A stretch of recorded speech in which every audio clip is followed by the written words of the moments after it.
You don't need to design a good product to make billions. Some of the smartest investors in the world poured $1 billion into this. It's a fitness tracker that didn't really even work. The company collapsed, but the founder raised another $65 million for a new startup before the dust had even settled. It's a carefully crafted grift that keeps the wealthy on top and squeezes every last penny from you and me. I've been a designer in Silicon Valley for 15 years, and I'm going to show you how it all works. To understand this whole system, let's talk to one of Silicon Valley's greatest intellectual authorities. He's a legendary founder and a legendary investor, Peter Thiel. Surely he can explain all of this clearly. Take it away, Peter. Well,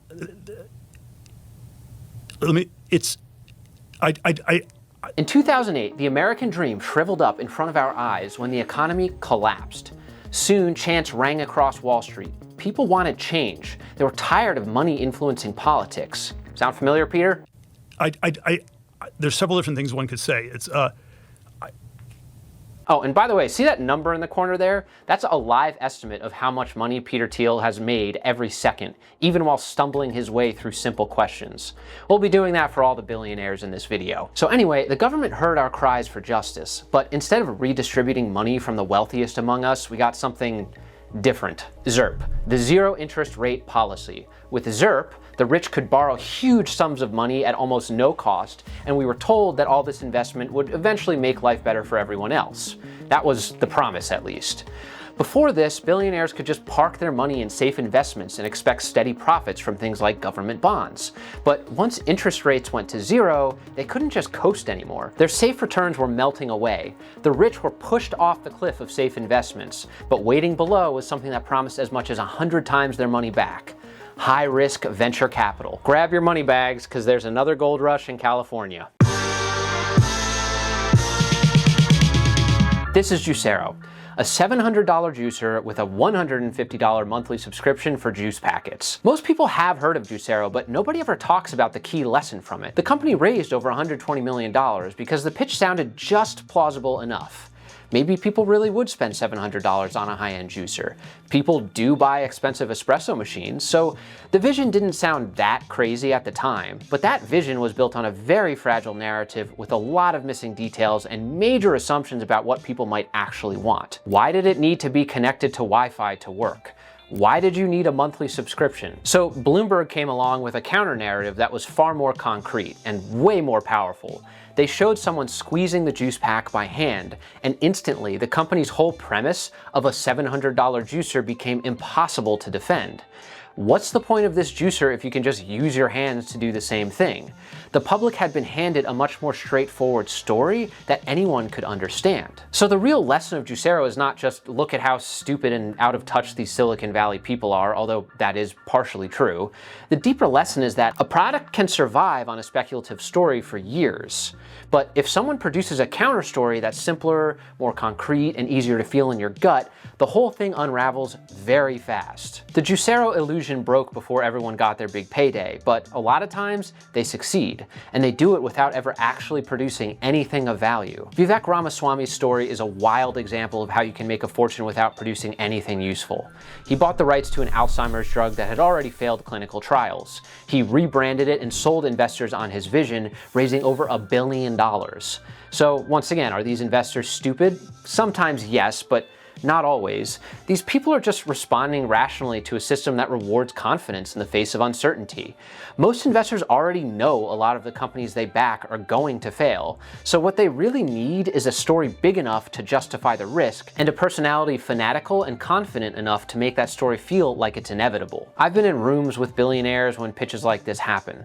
It's all basic sales psychology. I'll pretend to be Vivek pitching his terrible idea, and I'll highlight all the tactics on screen that he probably used. Hey, how are you doing today? You contacted me a while ago requesting information when new opportunities come up. I'm finally getting back to you because I've just acquired rights to a drug called Intepirdine. It's a late-stage Alzheimer's treatment that has massive upside potential in one of the largest medical markets on Earth. I wanted to tell you first, because this is exactly the kind of asymmetric opportunity savvy investors like you are looking for.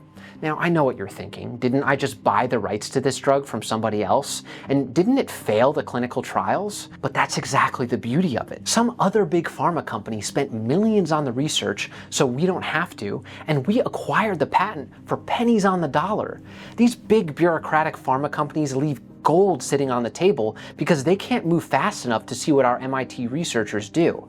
And the real opportunity here is bigger than one drug. We've developed a scalable business model for identifying these overlooked compounds and unlocking billions in value before the rest of the market catches up. Your profits on a small $30 million investment could be upwards of $3 billion. Now look, I know this sounds crazy, but based on every technical factor out there, we are looking at the biggest pharmaceutical innovation in decades. So, how much would you like to invest? I'm going to be speaking with Sequoia Capital and A16Z later this afternoon, so I would advise locking in your investment sooner rather than later.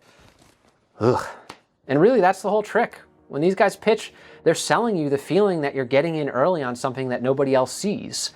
And that's how you raise billions of dollars with a terrible product. And look, I get it. You might be thinking that would never work. But the thing is, Vivek did raise over $1 billion on a failed Alzheimer's treatment.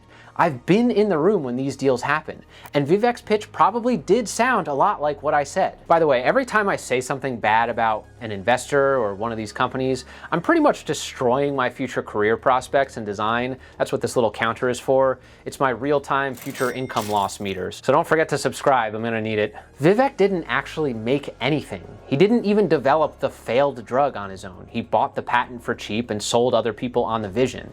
He ended up cashing out with nearly $40 million. When the drug failed clinical trials a second time, the stock collapsed by about 75% in a single day. Some public investors, including pension funds, were left eating that loss. But Ramaswamy was more insulated from that fallout because most of his investment was not in Axovant, the main company. It was in his related company called Roivant. Today, Vivek's net worth is $2.4 billion. And that's the real pattern. The product doesn't really need to succeed. The story just needs to hold long enough for the right people to get rich before reality sets in. The early industrialists of the 20th century were awful and exploitative, don't get me wrong, but at least they actually made things that improved people's lives. Henry Ford's company manufactured the Model T, one of the most revolutionary designs of its time, and it was a legitimate technological jump. Now make no mistake, cars have huge downsides, but at least he actually made a real thing that was a distinct marker on the scope of human progress. These days, it's just people hyping up speculative investments, promising they're going to change the world, and then failing miserably to deliver. All they're doing is shuffling money around. They haven't actually produced anything. Making good products is hard, and you don't need a good product or even a sustainable business to make money in Silicon Valley.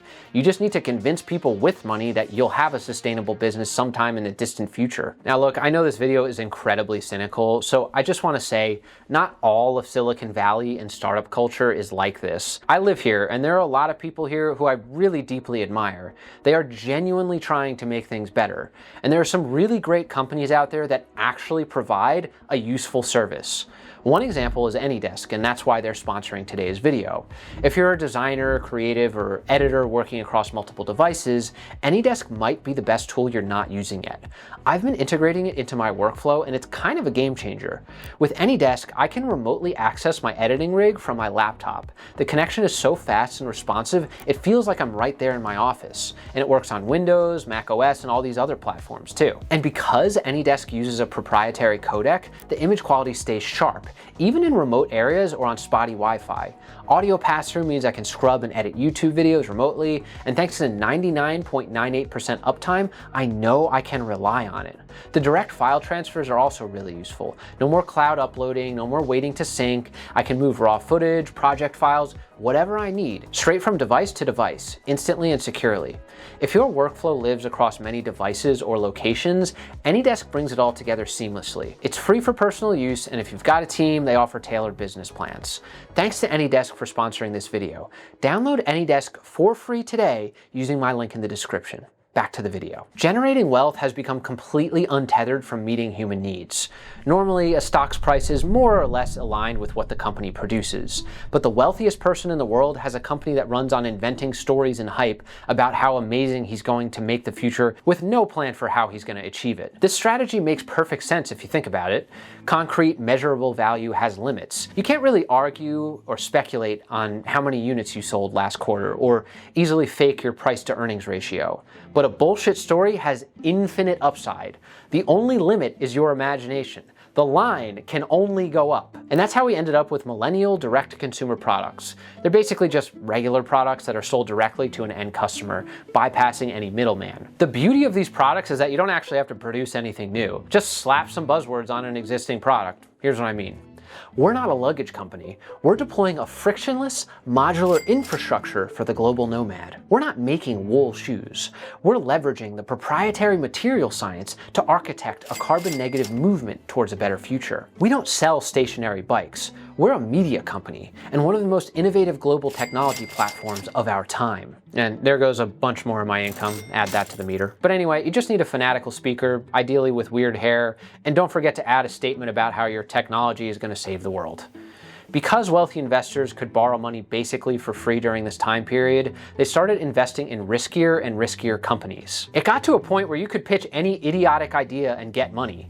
A bed, desk, toilet hybrid so you can stay in one place all day? Funded. Uber Eats but for strippers? Sure, why not? A small robot with the personality of Larry David that follows you around? Honestly, I kind of like that one. Social media but it's only for horses? Boom, fund it. A dystopian surveillance apparatus that strips us of our privacy and personal agency? That one's actually real, it's called Palantir. The great Peter Thiel had something to do with that one. Anything to add, Peter? Look, I'm not, without going into all the Okay, never mind. Here's what ZIRP got us. Products that all follow the exact same formula, and it is a formula. Oh, and by the way, these companies are absolutely never hiring me for design work now, so please enjoy the future income loss meter falling in real time once again. Don't forget to support me on Patreon. Millennial DTC products are one homogeneous group of inoffensive designs meant for maximum market penetration. Notice how they all share the same minimal aesthetic. They say nothing about us or our lives other than the fact that we love passive consumption. Anthropologist Marc Auger talks about non-places like airports, hotel lobbies, and shopping malls. They're places we simply pass through to get from point A to point B with no meaningful connection to our lives. Now look at the $700 cookware set by Caraway. It's a non-place in product form. They're designed to fit in any kitchen in the world, from Brazil to Bristol. They don't suggest any sort of cultural heritage or personality because they're trying to appeal to the widest demographic possible. This is the case with pretty much any millennial DTC product. Now compare those pots with this.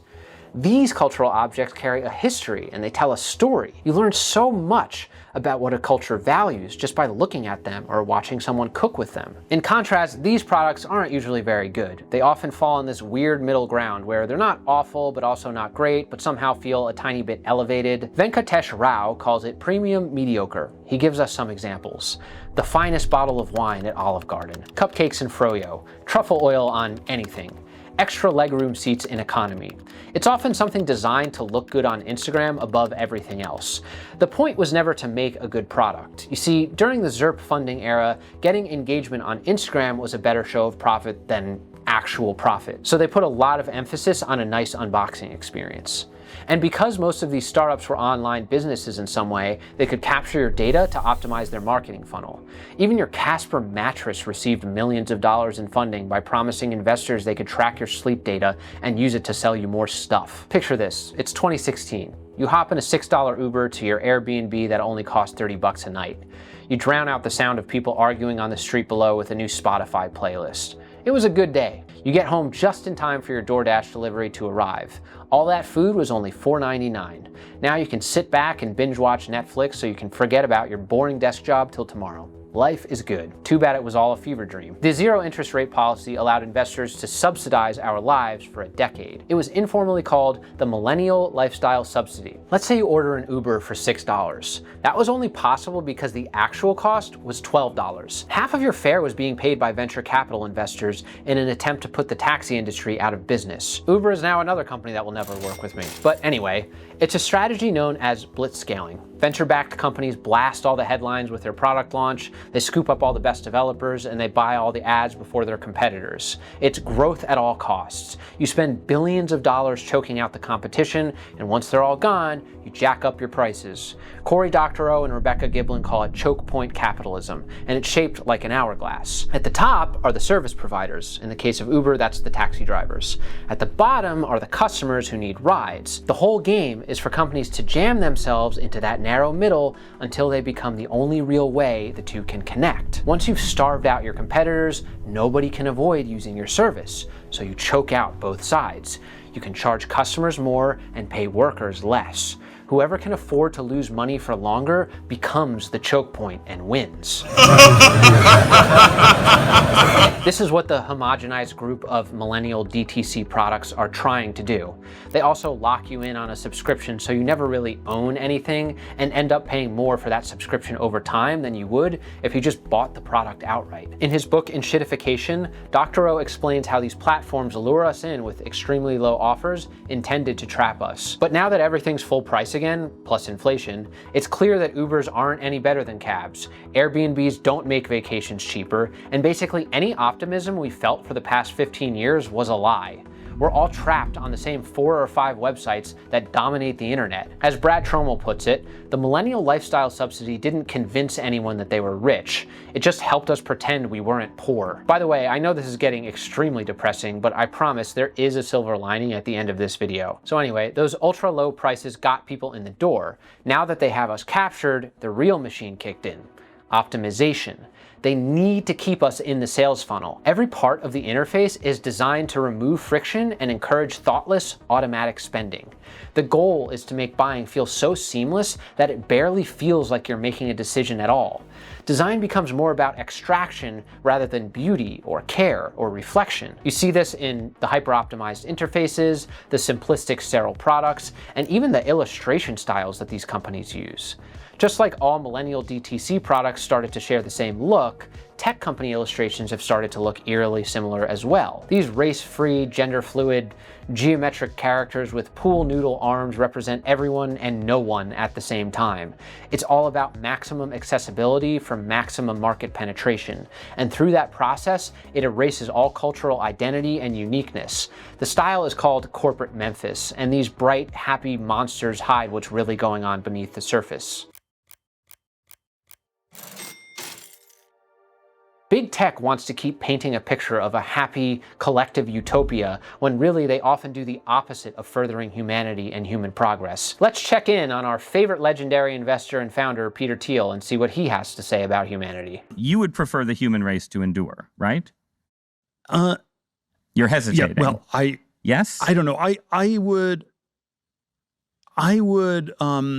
This is a long hesitation. This is a long hesitation. Or look at Justin Kang's art. He parodies the inoffensive corporate art style, but applies it to infamous historical photos like The Terror of War or The Burning Monk. These are photos so horrific that I can't even share them on YouTube. The irony is that you literally can't express the hurt and danger of the most horrific photos ever taken when they're adapted to be in the corporate Memphis style. The only emotion that you can express is happy obedience. That's what makes this style so insidious. It removes danger from ideas by sanding off the edges. But sometimes startups will do the opposite. Last year, Friend AI became the laughing stock of the internet. It's an AI chatbot that pretends to be your friend. Needless to say, people thought the idea of having an imaginary AI friend was incredibly dystopian. There are currently over 3,000 comments on the video, and most of them are very negative. The internet was outraged, but in my opinion, that was exactly the point. I've worked with the production company that made this commercial. They're extremely sharp and deliberate with their messaging. Every shot is considered. They likely spent months developing this ad. Nothing is left to chance. Watching awkward moments like this is deeply intentional, I believe. Notice the distance, the slightly far away framing, the weird silences, the off-kilter vibe where people are near each other but not really connecting.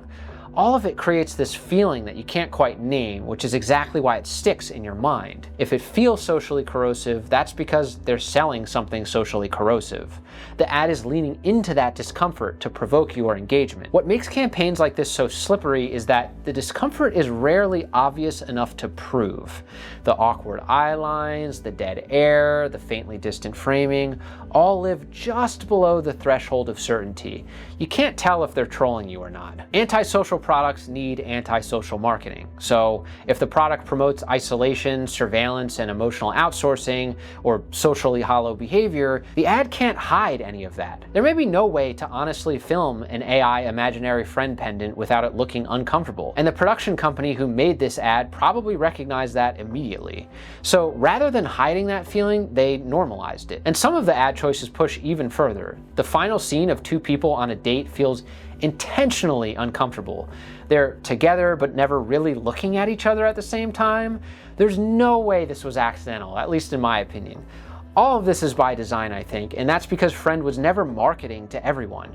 The company was most likely marketing to investors in order to raise the next round of funding, and the people who genuinely want an AI chatbot pendant are a tiny, self-selecting group.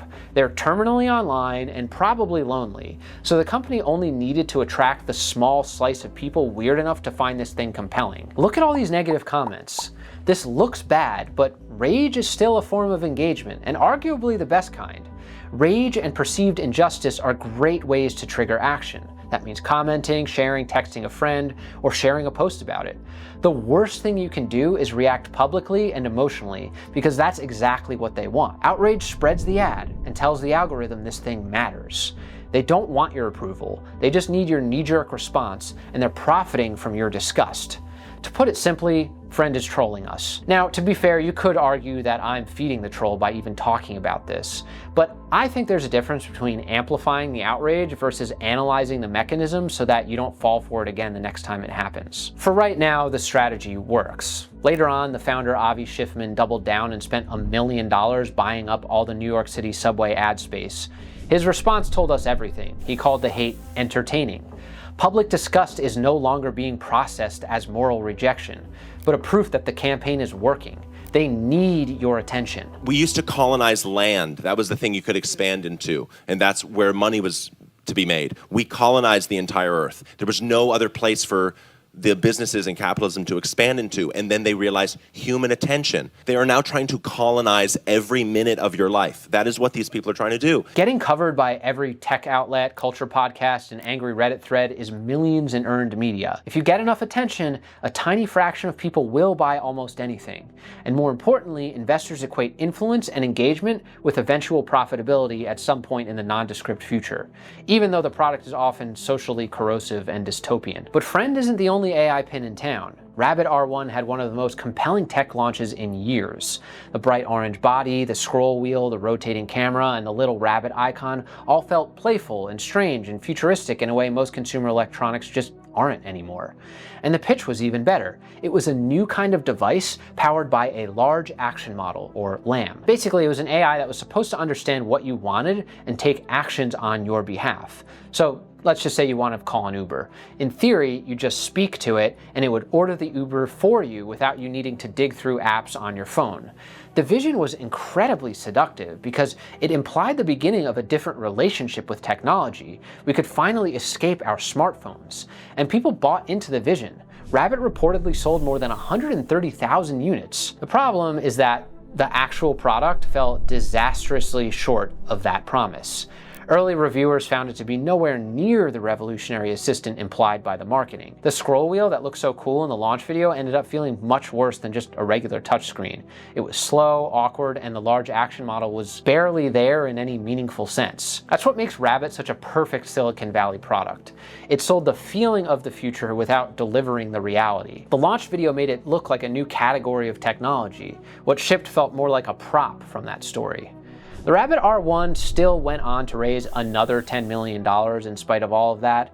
because once again, all that really matters is attention. To Rabbit's credit, I will say this. More recently, the company did continue working on the product and improved it. And while it's still really far from perfect, and many believe it falls way short of what was originally promised years ago, at least they're trying. A healthy market should reward trust and usefulness. But for a lot of these startups, the product doesn't need to be useful at all. What matters is whether it can generate traffic, discourse, and memes, which leads to investor excitement. So instead of asking, how do we build something people genuinely want, companies end up asking, how do we create a reaction strong enough to keep the scheme going? The more crowded and desperate the market gets, the more pressure there is to manipulate the feelings of the public. That's the real business model here. Take emotional volatility and find a way to convert it into money. It's just this loose web of incentives pushing everyone in a similar direction. Founders want growth, investors want returns, platforms want engagement, agencies want more money. It's a machine that keeps rewarding manipulation, even if almost nobody inside it fully understands or controls the whole thing. The truth is, nobody's really driving any of this. These founders love to posture as high agency visionaries, but most of the time they're extremely obedient to their investors' expectations. They try to appear rebellious, but the ultimate irony is that the people preaching personal agency and independence are often the most enthusiastic servants of this machine. Plus, at a certain scale of wealth, normal reality becomes boring. So the super rich start to venture into the uncanny and the grotesque. Their perspective is completely warped by the system, and they begin to seek out more novel experiences. So when you see these investors putting their money on weird AI pins, it's almost like they're buying tickets to witness a weird social experiment. People have always been fascinated by the perverse and the inhuman, and the spectacle of watching a distorted reality play out from a safe distance. These products can function like little windows into that twisted world. You break this cycle by refusing the frame. Stop asking whether one founder is cringe or evil, and start asking what kind of system keeps rewarding companies for making manipulative garbage. Once you can identify that, the whole scheme loses its luster. Every few years, Silicon Valley proudly announces that it's created a new paradigm in transportation. The music swells, the lights go down, a billionaire walks on stage and unveils some glossy object from the future. And then you look at it for 2 seconds and realize, guys, you made a bus. That's just a bus, but more complicated and worse. Silicon Valley's dumbest products are just trying to overwrite older, less glamorous systems that already have been proven to do a better job. But if you rebrand a bus as an autonomous self-driving robo-van, I guess some investors see potential profit. And there goes Tesla, add that to the future income loss meter. So anyway, public transit is boring, but it also moves huge numbers of people safely, cheaply, and with far less chaos than trying to turn every street into a privatized, rolling software experiment. And that's the real issue here. These are social and infrastructural problems being awkwardly framed as tech problems. Sometimes I'm not even sure what problems these things solve. So let's ask an expert. Elon, what problem is anyone actually solving with self-driving cars?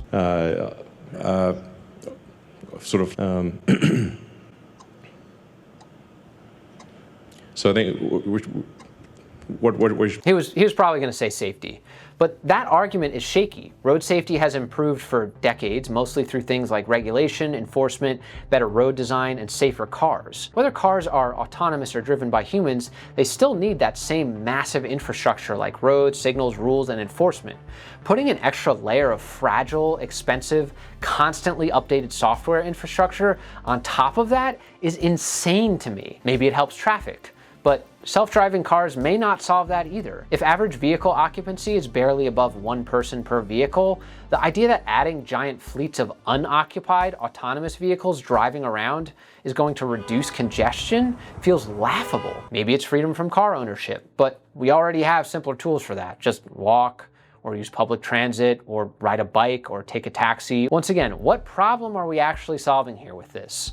If you remove the driver, you're probably going to get a tech company trying to dominate the category, wipe out alternatives, and extract more value once everyone's trapped, just like they always do. Whoever owns that fleet is going to be the one who keeps those savings. That's why so much of this future has no real social benefit. Framing a social problem as a technology problem allows investors and companies to profit off these essential services. That's why self-driving cars, Mars colonies, humanoid robots, and immortality tech all tend to travel together in the same imagination. There are very real human problems that need to be solved, but Silicon Valley is more interested in comic book fantasies for people who think reality is beneath them. On that note, let's check in on how much money some of the billionaires have made for the time this video has been running. And let's look at how much future income I've lost by trash talking every single company in Silicon Valley. Don't forget to leave a like. There's this constant claim that they want to disrupt things and change the world. But disrupt what? And change the world for the benefit of who exactly? We already have plenty of resources, tools, and technology. What we lack is political will, coordination, trust, public investment, and functioning institutions. That's a social failure more than a technological one. We could never win an election on getting certain things because we were in such a small minority. But maybe you could actually unilaterally change the world without having to constantly convince people and beg people and plead with people who are never going to agree with you through a technological means. Technology is the vehicle for how we should be looking to escape and move beyond politics as we find it today. That's why these products often feel so unbearably arrogant. The assumption is always the same. Clearly, if this problem still exists, it must be because nobody smart enough has touched it yet. It's like they think everybody's waiting for some tech CEO to finally show up and fix them and save the day. These tech bros live in a sheltered bubble. They have no idea what they're talking about a lot of the time. I'm speaking from personal experience. They have very little understanding of humans, history, institutions, or the humanities, so everything starts to look like an engineering waiting for an app to them. Sometimes the real frontier is looking at an old system and admitting that maybe the answer is not to blow it up and wrap it in software. Maybe the answer is to maintain and regulate it and accept that the best solution might be boring and impossible for one company to own. I get it, that's not a compelling founder pitch, but it is very often the truth. Now, to be clear, I think there is incredible value in creating revolutionary designs and completely changing the paradigm. It's okay to fail spectacularly at trying to achieve that. I've co-founded startups that didn't go anywhere. There's also nothing wrong with making speculative concept designs. I absolutely love sci-fi concept art. The problem is that they pretend they're changing the world while recycling old ideas and making them worse. But really, I think this compulsive urge to escape into the future comes from somewhere deeper. Just a few months before the 2020 lockdowns, I did a design critique on the Cybertruck and said this: why would you want to make our world look apocalyptic and deadly before we've even gotten there? And now, here we are. Oh, wow.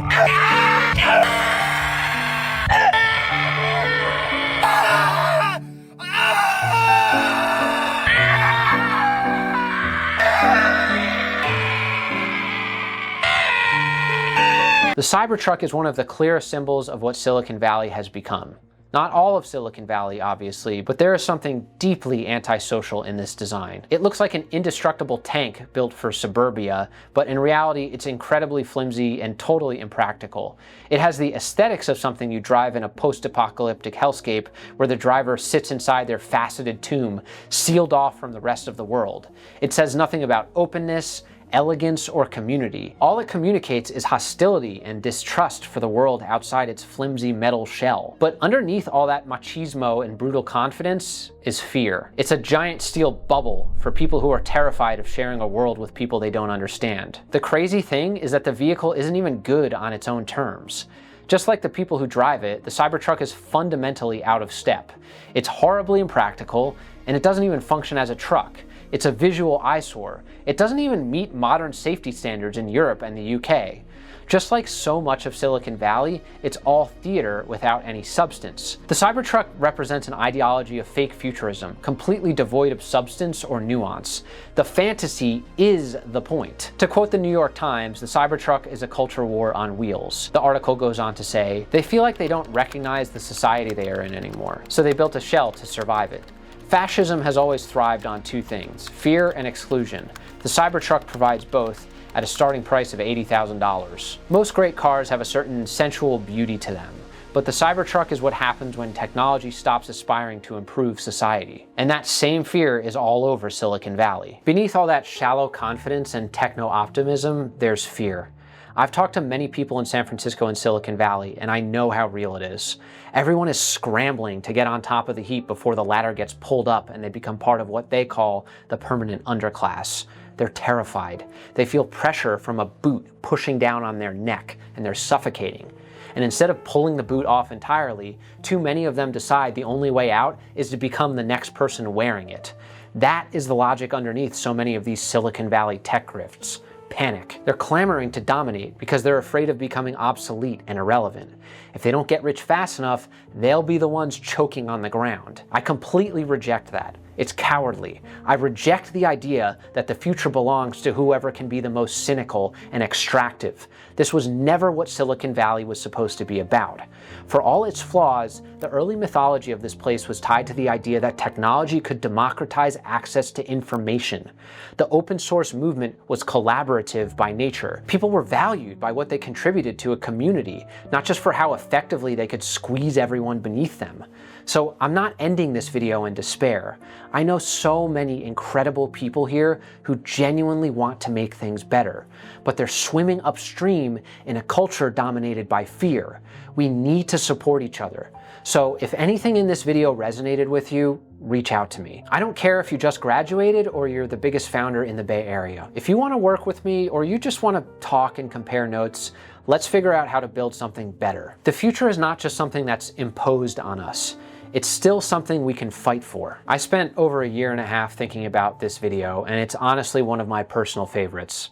If you like these videos and you want to help build a place where design and culture is discussed with depth and honesty, then consider supporting me on Patreon. You can sign up for a few dollars a month, and as a show of thanks, you get early access to my videos, plus a behind-the-scenes commentary video. I want to give a huge shout out to my patrons on Patreon. I sincerely appreciate your support. I couldn't do this without you. I also want to thank all my friends who helped me with this video, and especially my parents who encouraged me to actually post it. I hope you learned something and have a great day.